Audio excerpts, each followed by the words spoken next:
The rain was relentless that night. It hammered against the windows of my HDB flat, each drop sounding like a tiny fist against the glass. I lived alone, high up on the 12th floor overlooking the murky waters of Bedok Reservoir. The view was usually calming, but tonight the storm turned it into a churning black abyss. I had just returned home from my late-night shift at the hotel. My body ached with a familiar exhaustion. All I wanted was a hot shower and the sweet release of sleep. The silence of the apartment was a comfort, a stark contrast to the bustling hotel lobby I had just left behind.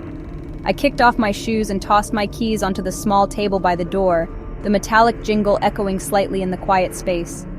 Just as I was about to head to the bathroom, a sound cut through the noise of the storm. Knock, knock, knock. It was sharp and deliberate, coming from my front door. I froze, my heart skipping a beat. Who would be knocking at this hour? I glanced at the clock on the wall. It read 3:33 a.m. A chill, colder than the air conditioning, crawled up my spine. Maybe it was a neighbor in trouble, I reasoned, trying to calm my racing thoughts. But the knocking felt different, almost unnatural. It was too precise, too evenly spaced. I held my breath, listening, hoping it was just my tired mind playing tricks on me, a product of too little sleep and too much caffeine. The knocking came again. Knock, knock, knock. Louder this time, more insistent. My hand trembled as I crept towards the door. My flat was at the end of the corridor, so it couldn't be someone who had the wrong unit. I pressed my eye to the peephole, my breath fogging the tiny lens. I expected to see a worried neighbor, a lost delivery person, anyone. But there was nothing. Just the empty, dimly lit corridor. The fluorescent lights flickered, casting long, dancing shadows. I could see all the way to the lift landing, and there was absolutely no one there. It was completely deserted, silent except for the distant hum of the lift and the storm outside. Feeling a mix of annoyance and fear, I decided to do what any young person would do. I pulled out my phone and started recording a video for my Instagram stories. Okay, so it's 3:33 a.m., I said with a sarcastic laugh, pointing the camera at my door. And some prankster thinks it's funny to play knock and run at this ungodly hour. Real mature, guys. I even opened the door a crack, filming the empty hallway to prove my point. See? Nobody. Get a life. I slammed the door shut, locked it securely, and posted the video. I figured that was the end of it. It had to be a stupid prank. I was wrong. The real nightmare was just beginning. The next day, after my shift, I came home to a strange smell. It was a sweet, cloying scent, like jasmine flowers left to rot in stagnant water. I checked the rubbish chute, the kitchen bin, and even looked outside my window, but I couldn't find the source. The smell seemed to hang in the air, thick and heavy, strongest near my bedroom. It was a sickeningly sweet perfume that made me feel nauseous. I tried to air out the flat, opening all the windows and turning on the fan to its highest setting, but the smell clung to everything, a stubborn and unwelcome guest that refused to leave, making my small home feel claustrophobic and strange. That night, I was jolted awake from a deep sleep. My heart was pounding in my chest, and I was covered in a cold sweat.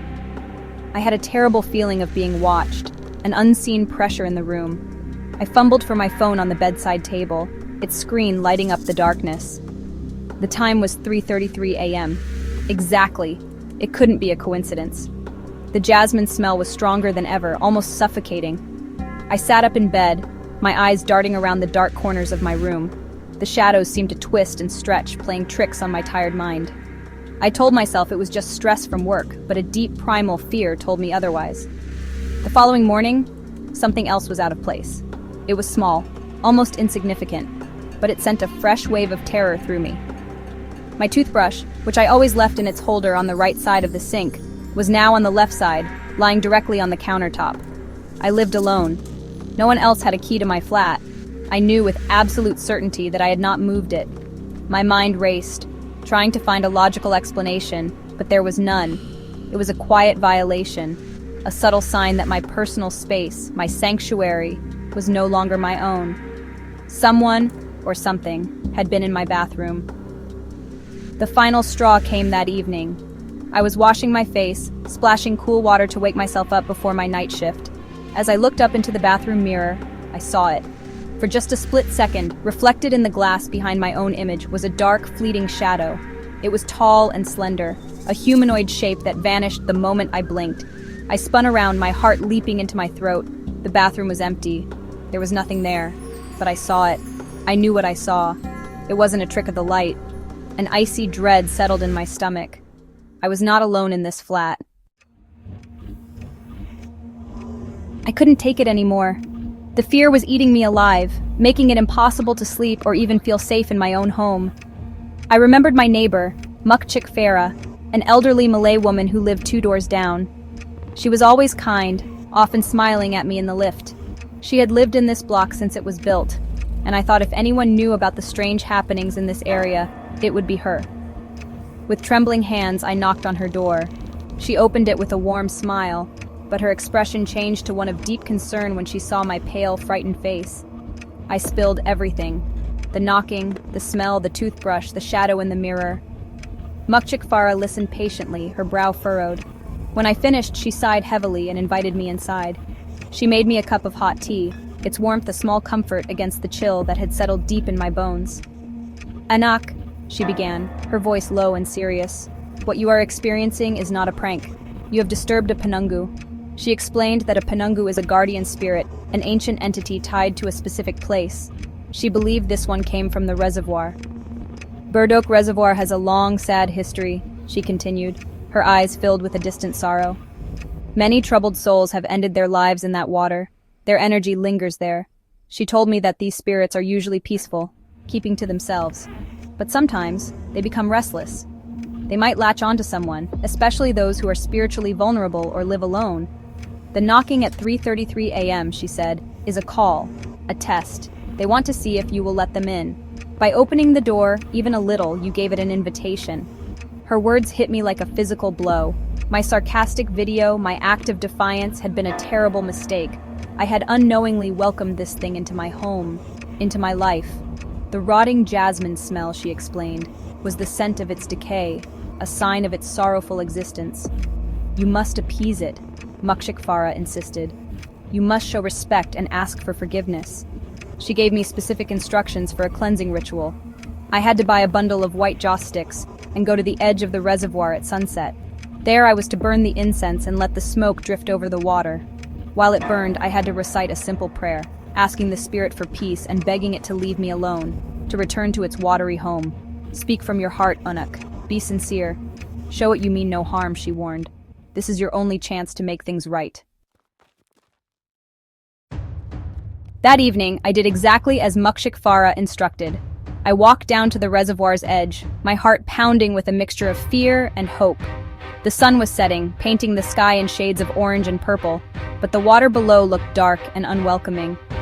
I lit the incense, the white smoke curling upwards into the fading light. I closed my eyes and whispered the prayer, my voice shaking.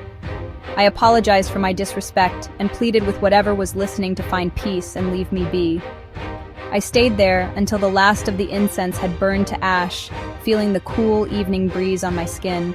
For the first time in days, a sliver of peace settled over me. That night, I had a dream. It was vivid and unsettling.